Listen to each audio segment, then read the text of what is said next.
quickly. Cassin, Renekton banned out for 7 Wars, and we have Morgana and Yasuo banned out by Lyon. So I'm interested to see some of the differences in the meta game in this region. It's definitely something that I noticed when I was watching the game before.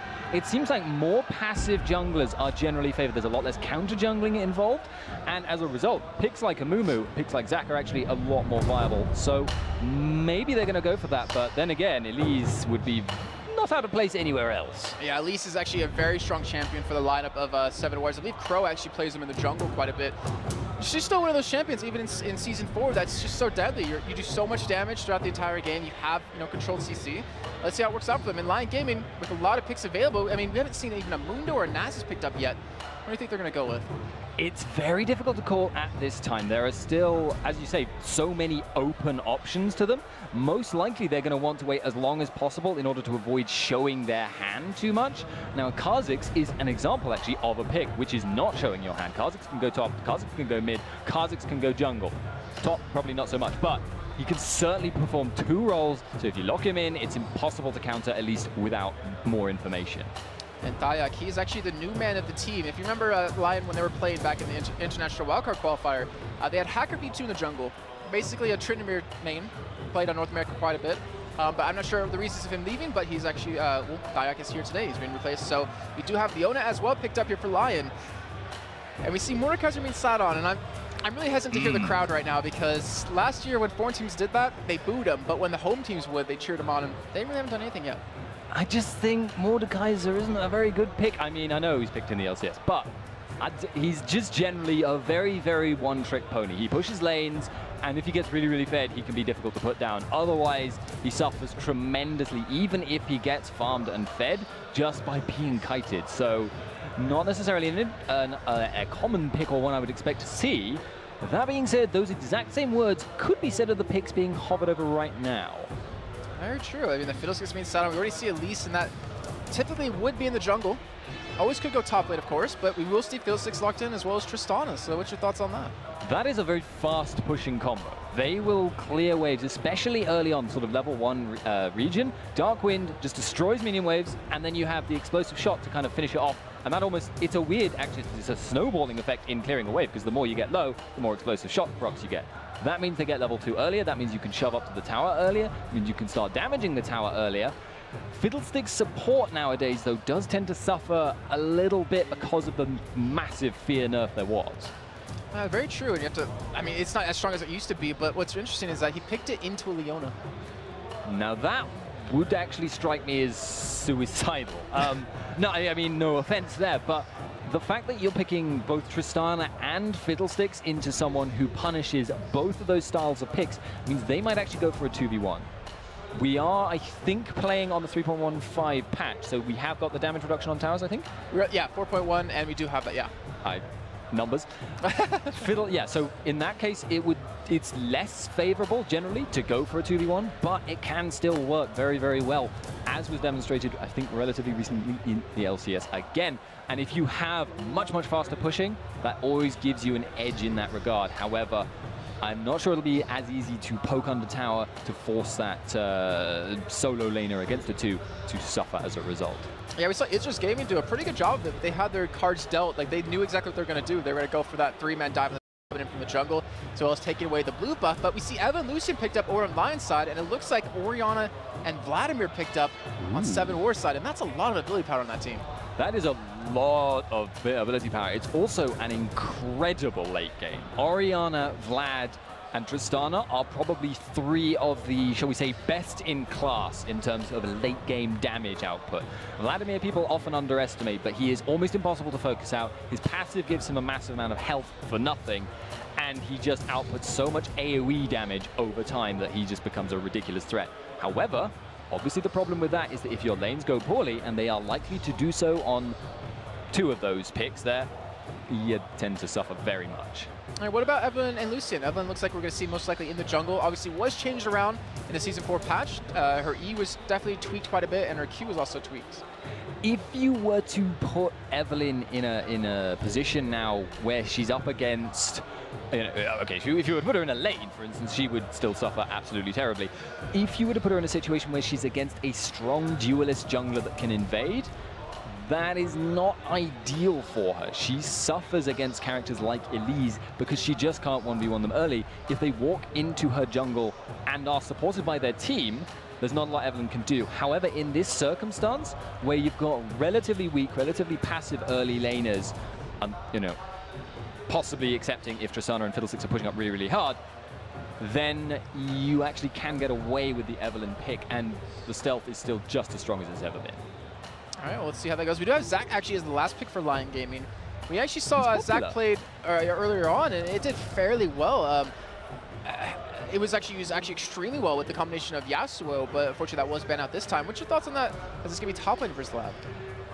Top lane versus Vlad is actually a matchup I played recently in solo queue. It was one where, unfortunately for Zach, didn't go too well, because the thing is, both of you can rush a Spirit Visage. This is one of the crucial things. If Vlad doesn't, if he forgoes the standard build of building a Revolver, Vlad can become very resistant to magic damage very early on and rely on his innate sustain from his Q and using his E to get the increased regeneration. You stack those, you end up resisting most of Zach's damage. He can't push you out of lane, and obviously Vlad farms up and becomes that late game beast. That can be a real problem. But 2v1 laning, Vlad is a very unstable pick in that environment, just because if he dies early, it snowballs against him incredibly hard. The 3-minute dive, something like we saw in earlier on, that would really punish a Vlad pick. But looking at these two team compositions that we have for both of them, you know, what's your thoughts? Who's going to be stronger earlier on? Who's going to be stronger late game? What's the goal of each of these teams? Well, Lyon's team is essentially a snowball composition at this point. They've got Kha'Zix, they've got Evelyn. Both of these characters are pretty much fantastic for getting the game rolling in your favor. Thing is, obviously Leona can help to you know, put that together with the rest of them, but it's so much going to depend on their laning, because if this does drag on, Vladimir Orianna is just unbelievably impossible to deal with.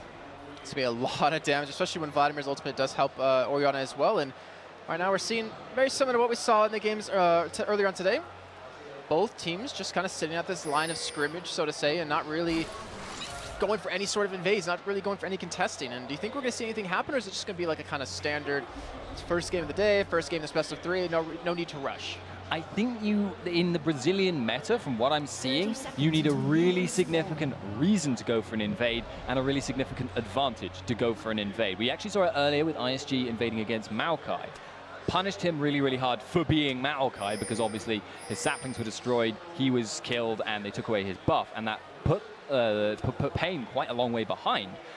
But in this situation where there isn't a massive advantage either way, I don't think either side particularly has much incentive.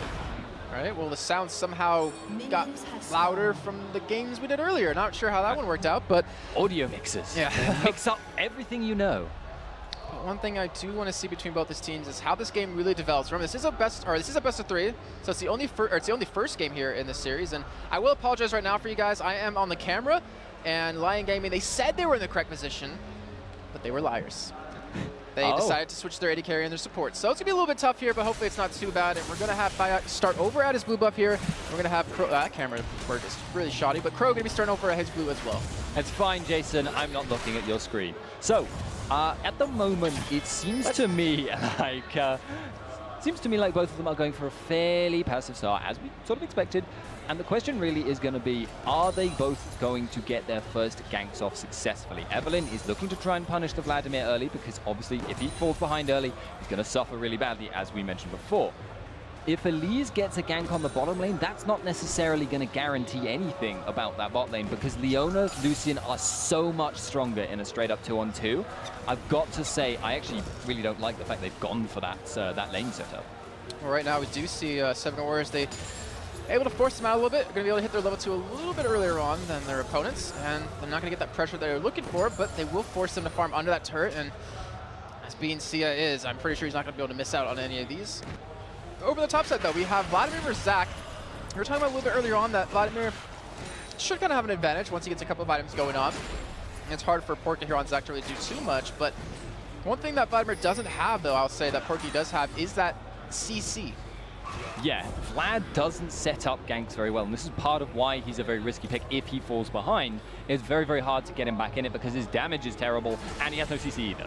And you're seeing right now, Brewster pushed back a little bit here by Yuri. I'm not sure if Thyak was actually spotted right there, but it definitely shows they want to get that Kha'Zix going early on, and it's a Kha'Zix. If you get him going early at all, he can just be devastating late game. Yeah, he flips out and just jumps all over your team. And with the setup they've got for a Kha'Zix, where they've got quite a lot of AoE damage from Zach and from Evelynn, that's not something you can afford to have happen. Now, Elise looking for the gank on the bottom lane. She's got the lane pushing. And she's not spotted either, which makes it even more deadly right now. We do currently have Thyak heading down towards this bottom side as well. Actually going to go straight towards that tri-bush here, and Seeiya's actually going to get this vision on a Krow here as he's put a ward. Thyak jumps on, he gets feared! They do have the damage to take him down, and he's going to drop. That's first blood going over to Issa, and a fantastic job on his wow. Krow played it so smart, being so calm, not trying to rush in a little bit too early, and he catches Seeiya making a mistake. Really, really nicely done. And it's one of those confidence things, and one of the reasons Elise is so strong is because she can, even if your bot lane is a fair way away and gonna have to take a little while to support, she can not only hold her own in terms of surviving thanks to repel and thanks to being slightly tankier than average, she can also do a lot of damage and hold you in place in order for that bot lane that were a little bit out of position or further away than they would have liked to be to get up with the rest of your team. Oh, it's unfortunate that Seeiya, he's already behind in CS, he's already behind in kills. This is only going to make it worse for him as he's going to have Essa sitting on 1,300 to go back with. I wouldn't be surprised if he actually just waits around for his BF sword and then just kind of bullies him out of the lane. And you have a Leona, so the thing is, they're not out of, in my opinion, it's not like they're out yet at all. I mean, they can still burst down Fiddlesticks, who's still relatively squishy. This is the one true fact. This is the reason Tristana isn't seen that much as compared to most of the common picks. She doesn't snowball very, very hard in the same way that a Lucian Leona combo can. If a Lucian Leona combo gets ahead, at level 6, you're dead, basically. Unless you flash, and even if you do, you're going to die next time the cooldown comes up. That basically means there's a serious situation, and actually there's a serious situation in mid. He's trying to go for that gank on a Bruiser here in middle, and they actually do spot him, but here comes Krow, and she just switches out back into his human form, scares him away, and I want to give credit to both those junglers to realize where the other jungler will be and to be there to counter it in time. Fantastic job of them, great insight into the game as well. And right now you see Krow, he's trying to go for his race here, but Thyak, he has something to say about it. He's looking at contestant here, actually just go straight in onto him. He's not really afraid to fight, so he has the health advantage. And Krow wasn't able to get that big race, so Thyak was able to push him out and steal it away. Oh. And it actually does get smited, so Thyak does lock that one down. Yeah, and smart positioning there, as you say.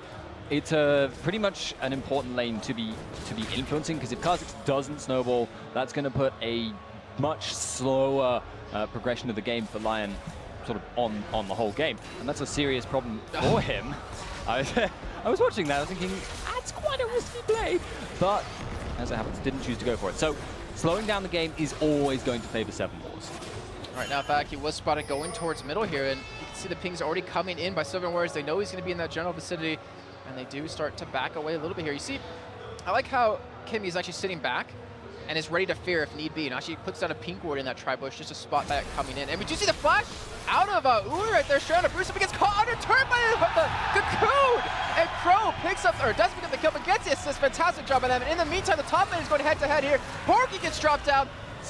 Vladimir should be able to clean this one up, I would imagine here, but if anything, just get the passive away, and he's looking for it, but he can't actually get the kill just yet in time, and Porky will be able to run away from this.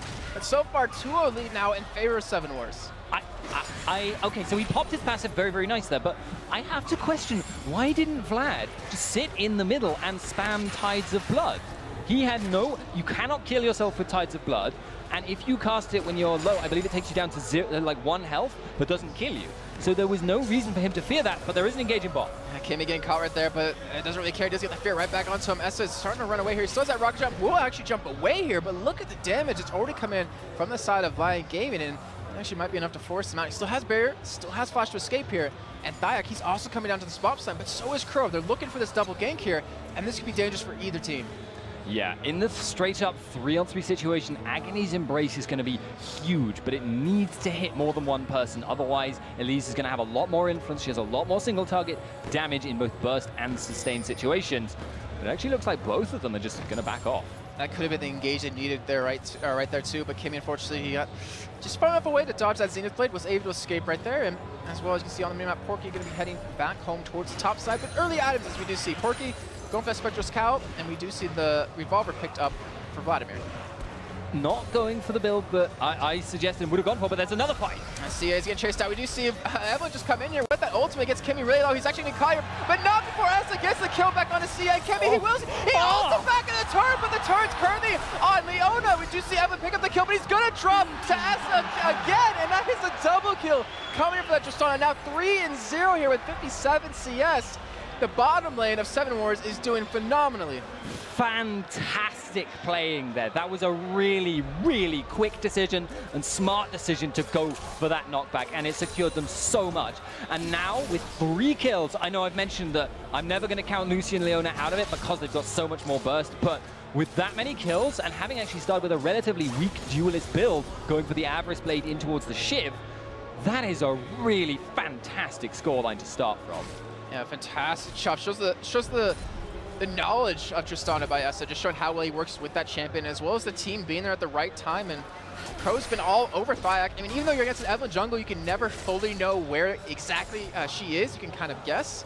He's been there to counter it pretty much every single time right now. And overall, Seven Wars has been doing a fantastic job. And like I said before, I talked to their coach. He said they're actually really nervous. They got a lot of stage fright. They really haven't played too many times on stage in front of a large crowd, especially their home crowd. But it doesn't even seem like it. They're playing like no other. Yeah, they're really, really winning this out at the moment because, mentioned before, much, much stronger late game as well. They've got so many tools if the game continues for even a short amount of time like this, because a 2,000 gold difference is actually fairly significant considering how early we are in the game, and they're already bullying out most of the lanes. You can see Vlad is ahead, Orianna is ahead, bottom lane Tristana is going just mad ahead. And now, actually, she's picked up a Shiv, which is going to mean Lucy and Leona are going to have a very hard time ever pushing out. It also makes it so Tristana can push the wave a lot faster. And also, you have to think about this, is that, you know, Lyon, they know where the real threat is so far. They know Essa's been, you know, dominating his lane with the help of Kimi and Krow. So it's going to force Thyak, I would imagine, to visit that lane quite a bit more. But right now, he's still looking to help out Yuri. I mean, it's a tough position if you would think about it. His mid lane needs help. He needs to get Yuri going because Yuri hasn't been able to pick up that kill 1v1 against Bruiser, who didn't even build towards the, what is the part of the zone is? I can't remember the name right now. Seeker's Arm Guard. There we go, Seeker's Arm Guard. So he hasn't been able to get any winning trades there, but then their bottom lane is losing as well. The only lane that's holding steady is this top side, but they still have a 23 CS disadvantage. And there's very, very little potential for killing the top lane. And this is a point that's been raised several times. If you end up in a 3-on-3, but your lanes are winning, you're going to be coming out on top. And there is a fight again. And they're going for Bruiser. They do pop the ultimate, just flashes away, not too afraid. That the Command Protect was able to keep him healthy enough as well that he didn't even drop below that shield, didn't even get busted. And that is another, I don't want to say failed gank, but a gank thwarted by Seven Wars here. The reason, though, that they're not trying to gank bottom lane is that factor we mentioned before. If you're in a 3-on-3, and it's a very predictable gank path to go for, because obviously Fiddlesticks, Tristana, you want to shut them down, is that if Elise is there, even one time, it's the tower's gone, Dragon's gone. They've lost so much. And Elise is coming right now. We're going to have him actually going for, it looks like, got a counter jump here, but he might get caught. He actually does ward over towards the wolves here. Actually a good way to spot out where Thyak's going, but he does get the nice cocoon on. We do see Leona come from the side. He actually, oh, the Zenith like gets dodged by Krow, and they're looking to potentially turn this around. It is a 4-on-4. Here comes Kimi with the ult. He's going to get the fear on a NerzhuL, and that is going to be a kill coming in for Seven Wars. Oh, no!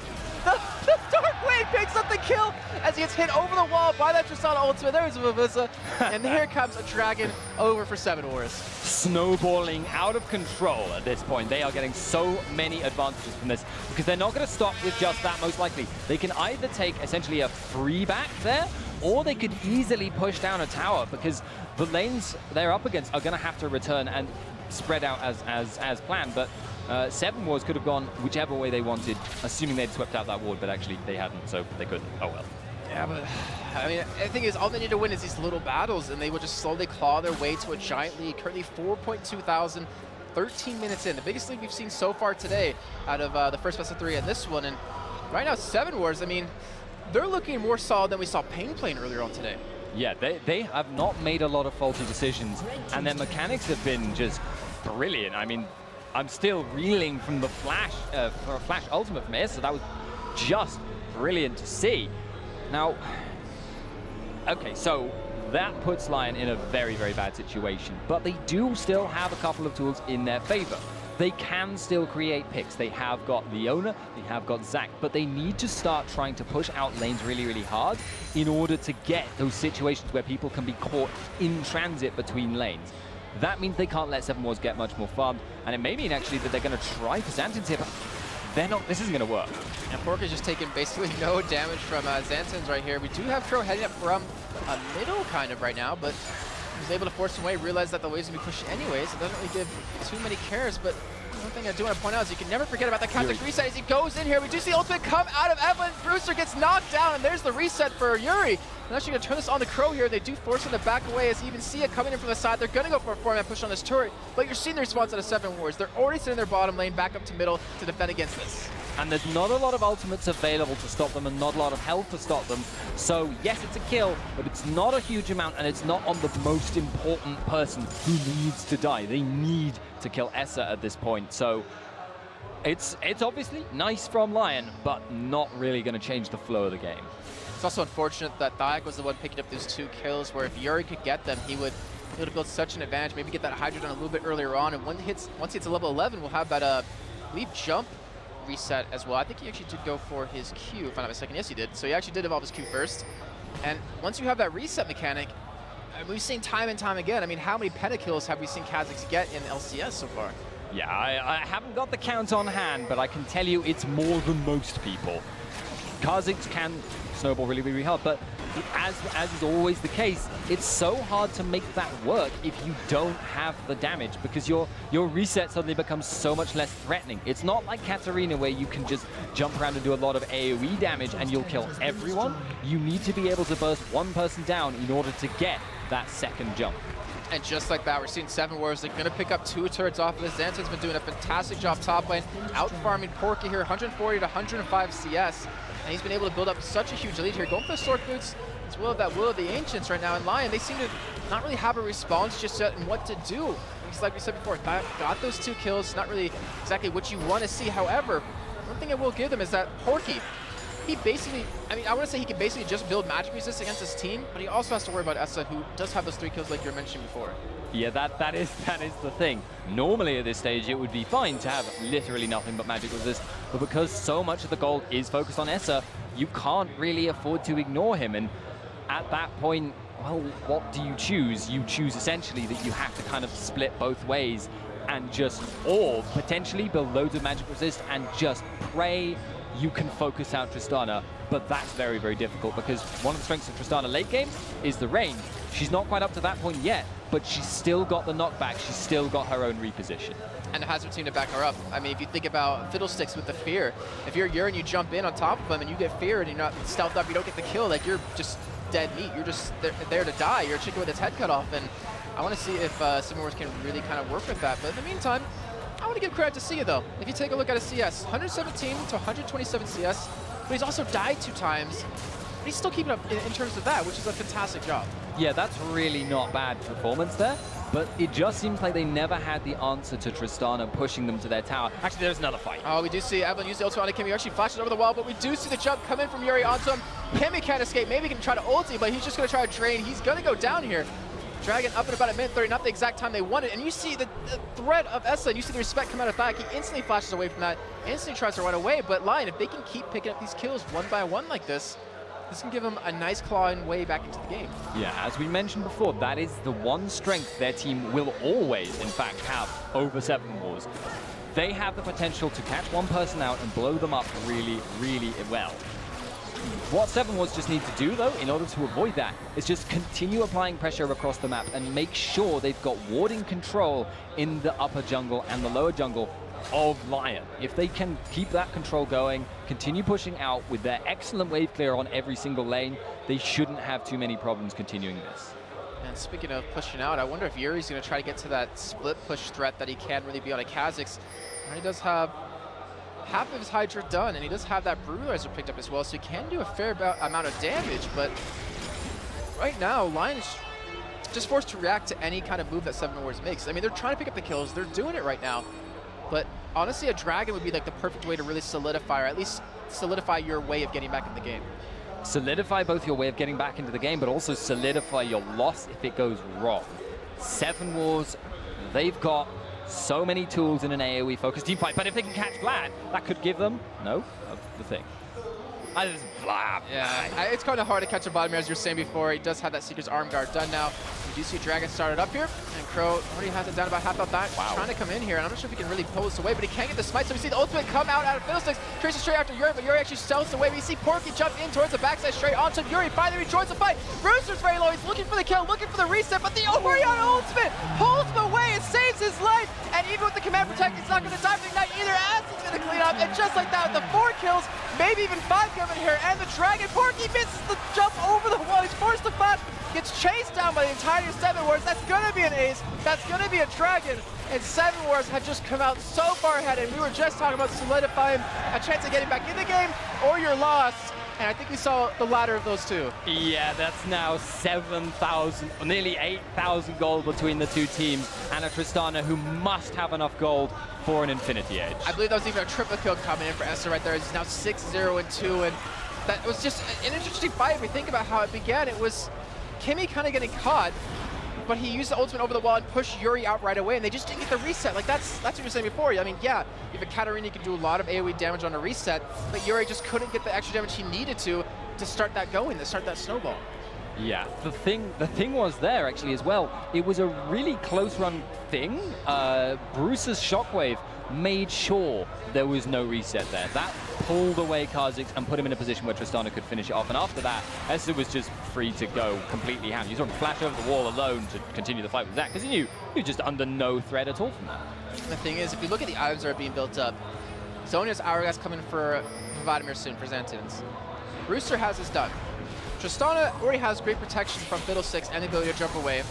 So that means Krow and Kimi are the only two that could potentially drop down here, and Krow's been building tanky, so it's Kimi's the only one that can really die, and they haven't been able to do that either. It's getting very dangerous to the point, at least in my opinion, that 7 Wars will have control of this game unless they make a major mistake. Yeah, it is now very much on 7 Wars' shoulders to not lose the game. It's very much theirs to win. As you say, if they focus down anyone, I mean, if you can catch Essa and somehow avoid him getting away thanks to his team, or, you know, if he's just wildly out of position, split pushing solo, and you can get a Leona ult on him before he W's away, it could potentially be the start of a good team fight. But catching Fiddlesticks, and unless he is also wildly out of position, is not really worth it, because if you focus a lot of cooldowns on him, the rest of the team on 7 Wars has more than enough damage to kill 4v5 if there's no ultis. And you have to send more than one person at him, because if you're just one man, you get feared. You're not really going to be doing too much right after that, especially if the team is right behind him. But Yuri, getting a little bit out of position here. He's going to be forced to jump over that wall. A little escape here, but in the meantime, we do see the backside. Essa actually kind of getting caught here. He does get knocked up, and this could be the death of his jump. Doesn't really take him as far. The Orion ultimate does protect him, and they're keeping him alive. The Fiddlesticks party coming in from the backside over the wall, trying to pick up the kill. The Dark Wind has come in. Yuri's forced to run away. The entire team's forced to run away as they flash in for Porky. He does get the last missing shot over the wall. The red buff is taking. Is it going to be enough? No! But we see the double kill out of Zantins. Ultimate picks that up.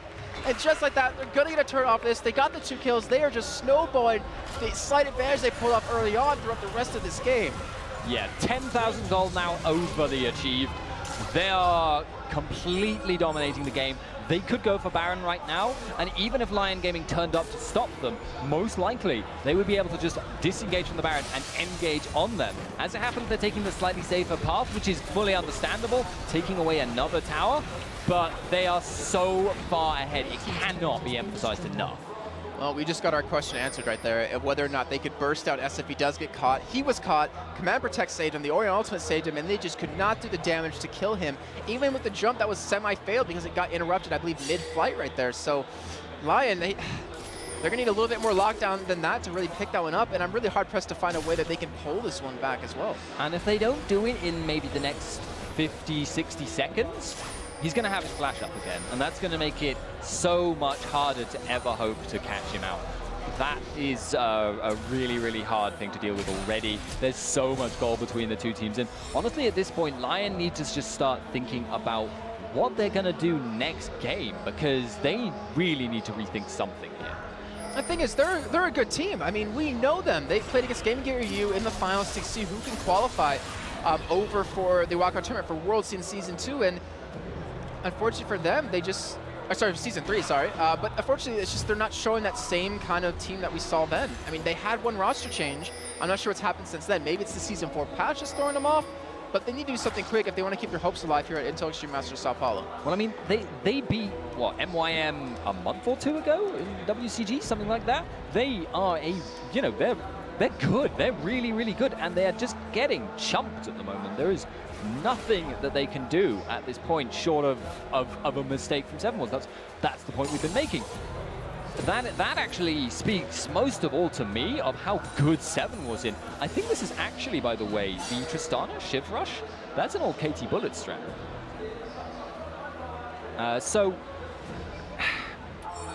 Okay, in this situation, Seven Wars now control basically anything they step foot into. They are a long way ahead. They've got the gold, they've got the fight. All they need to do is either group up and shove one lane, because the wave clear from Lyon is situationally great, but on a long cooldown, aka the culling. So they can just siege towers in, they can just push in that mid lane. I've actually got slightly to criticize the fact they're playing it very, very safe at the moment and just taking, you know, one objective after another. Yeah, that has come back to bite teams in the ass later throughout like a tournament or throughout a match. And you know, Seven Wars, they know Dragon's coming up. They're able to take it. They know they've been able to push Lyon back, and they have to defend some other lanes. From that, Zantins is just kind of farming away. 220 CS here, 25 minutes in. 3-0-1 has his Zonya's done. Sitting on another 2,500 gold to spend. When he does go back and buy it, to become very, very dangerous if it already wasn't for Lyon here. And you see Lyon, they're trying to respond. They're putting pink wards down. They're trying to ward up their own jungle a little bit here or there. They're trying to get vision of the enemy team at all times. But the money that they have to do that, yeah, they have the trinkets obviously to do it, but it's starting to run really thin here. And we do have Zantins. This could be very dangerous. I'd say if you can get that ward and get behind them here, they can pincer them in. And right now, Lyon, do you think they're going to try to defend this turret? I think they have to let it fall. They can hold it for a while. Seven Wars are unlikely to want to go for a dive without any minions at the very, very least. And you can see there, the culling clears away all the minions. They can at least hold on for that amount of time. But if Kimi is the one to jump in and he gets a good Crow Storm off, and Lyon don't somehow predict that back away before they get you know, caught in that situation, then it would be a really bad thing. And the 5-on-5 dive is a viable option here for Seven Wars. Well, you're seeing top lane pushing 4 Seven Wars towards that top side against Lyon. They're pushing with that mini wave. There's no wave clear on Lyon's side to really kind of defend against it. And just like that, they back away. But we see Zantins, he was going in for it, and he actually dodges that Zenith Blade right there. But another turret, 6-0 here now for Seven Wars. Only 26 minutes in. They're up 12-5 kills. They have a 14,000, 13,000 gold lead. It's starting to get out of hand, and they have a lot of money to spend when they do back away. Yeah, so it's time to go and shop, I guess, is the logic. They might have been able to continue the push, but at the same time, they are under absolutely no obligation to take any risks at all. They have huge, you know, huge late game, huge damage, huge team fighting potential, huge split pushing potential from Vlad. They can do any single thing they want to do at this point, and they will come out on top. The only possible way to screw up is to get caught individually, out of position, and allow Lyon then to take an objective from them. And with the way they're playing, it doesn't look like they're going to let that opportunity happen here. And I really like that Abyssal Scepter picked up for Zantins, because if you think about it, he's going to be in the middle of the team, or the enemy team. He's going to be the one fighting. But with the Abyssal Scepter on him, and then allowing Bruiser to go straight for that death cap, a lot of extra damage you're going to get, especially against a team that doesn't have really any magic resist built up. You look at NerzhuL, he has obviously his W, that's just about it. You look at Seeiya, doesn't have any items to defend against that. Yuri only has Merc Treads, like the 3 people that you're... I mean, you can even look at over at Thyak too, doesn't have that much magic resist built up. He does have the Negatron Cloak going for an Abyssal, but you can see that that was just one quick combo from Zantins. It wasn't even charged up just yet, and he's still taking down quite a bit of health. And it's actually another really smart thing about the Abyssal Scepter, is he knows Kha'Zix isn't going to go for it. Kha'Zix needs resets. Resets, anathema to that, is going untargetable, is going into Zonya's. You cannot kill Vlad as Kha'Zix unless he's already used all that stuff, and that's not going to happen at the start of a fight. That's really when you start to be concerned about what resistance you've been itemized to the highest degree. As a result, building the Abyssal Scepter, avoiding the only people that are going to hit him, is really, really smart. He might be hit by Lucian, I should qualify that statement, but Triforce Last Whisper is all he's got. And right now, this is Lyon's chance. I don't think personally that they can afford to let this inhibitor turret fall, because once they get the inhibitor, 7 Wars, they can kind of bait out Baron, they can bait out other lanes. And Lyon, they have to fight for this. You see Kimi, he's not even going to be spotted over that corner with the ward. He's going to start popping his ultimate, start channeling over. He's going to get straight, and they actually get the fair on the Yuri! He's almost getting bursted down completely. He's forced to run away. He does go down as the piece that they kill. He goes godlike, and now Porky's going to fall. And just like that, 7 Wars in the hands of Kimi and Krow. They pick up the 2 kills. They pick up number 3. They're going to get the inhibitor turret and the inhibitor off of this, and they even have Baron available if they want to go for it. Enforced partying. I don't see any reason for them to bother going for Baron, though. They may well be able to finish. Spiderlings can tank. Vlad can tank. They're just going to do this. Going straight for those Nexus turrets. Zantins going to be the one to take it up here. Just going to kind of bob and weave inside and out. And that will be 7 Wars pick up the first Nexus turret. Second one's going to follow momentarily. 10 seconds on Thyak. He could maybe get in there in time. He just has ultimate available, but here he goes. Nexus turret is dropping out. Even Seeiya just dancing right there, realizing this first game will be over. And 7 Wars in their debut here at IEM Sao Paulo, picking up a very convincing win. Really convincing. I mean, that was just domination from the first second of the game. And I don't know what to say from the perspective of Lyon. If the next game is anything like that game, they're out. That is very true, and as we saw in the best of 3 earlier on today with Pain and Isurus, is that Isurus were able to come back in game number 2, or map number 2, just weren't able to pull the one out in the end. And Lyon, like we keep saying it, we know they're a strong team, they know they're a strong team, but this was just not their game. And I swear, I don't know his name, but him on the left, I swear I saw him on the bus yesterday when we were going to the market. Swear to God. It's entirely plausible. We're in a very small area around. But 7 Wars, I mean, we got to go over the lineup, and that's their coach right there. I think his name's Guillermo. I'm sorry if I'm wrong on that. Guillermo. He's actually really nice guy. He used to be the coach for Pain Gaming, and he's actually the coach for 7 Wars here, and did a fantastic job. 7-0-5 for Essa right there. He had an Infinity Edge, Blade of the Rune King, Static Shiv done. Look over the rest of the team. Krow 2-0-10. Zantins was even 3-0-4. I mean, they just did not die. The only 2 people were to die were their mid laner Bruiser, who went 2-2-8, and Kimi, who was 1-3-9. But it was Kimi's job to kind of maybe die, but just to kind of get in there initially, get that fear off like they did to Yuri. That last fight, he got jumped on, feared, and he was able to jump away, but he couldn't stop the Vladimir ultimate. He couldn't stop the Ignite, and he just went poof. Yeah, nothing. No, it's just, once you get to that level of gold difference, there's just nothing you can do, no matter who you are, what character you're playing, short of an opposing team that cannot at all siege ever, because they have somehow won the game pretty much without any wave clear at all. Like, it's ridiculous. Very true, but we're going to go a quick little break here, a quick 5-10 minutes, let these players rest. Let's us actually